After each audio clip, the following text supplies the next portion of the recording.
இந்த உலக வாழ்வில் பெரும் மனிதர்களுடைய பயமே சக மனிதன் தன்னை குறித்து என்ன கருதுகிறான், என்ன நினைப்பான், அவனை நான் எப்படி திருப்திப்படுத்த முடியும், அவன் என்னை ஏற்றுக்கொள்வானா இல்லையா என்பதை குறித்துதான். இந்த பயத்தை எவன் கடக்கிறானோ, யார் கடக்கிறாரோ அவரே வெற்றி அடைந்தவராக மகிழ்ச்சி அடைந்தவராகவே வாழ முடியும். இல்லை என்றால் உலக வாழ்வு முழுவதும் பிற மனிதனுக்காக வாழ்ந்து மறைந்ததாகவே ஆகிவிடும். இறைத்தூதருடைய உள்ளம் பிறருடைய வார்த்தைகளால் நெருக்கமானது.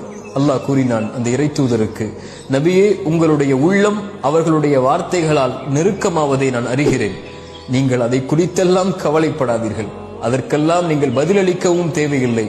என்னை புகழ்ந்து விடுங்கள், என்னை சிரம்தாழ்த்தி வணங்கி விடுங்கள் என்று இறைத்தூதருக்கு இறைவன் அறிவுரை கூறினான். படைப்புகளை திருப்திப்படுத்துவது உங்களுடைய நோக்கம் அல்ல. படைத்தவனை திருப்திப்படுத்துங்கள். படைப்புகளை படைத்தவன் திருப்திப்படுத்துவான். நீங்கள் இறைவனுக்கும் உங்களுக்கும் நல்லவராக வாழ்ந்தால் போதும். யாருக்கும் அதை நிரூபிக்க வேண்டும் என்ற அவசியம் இல்லை.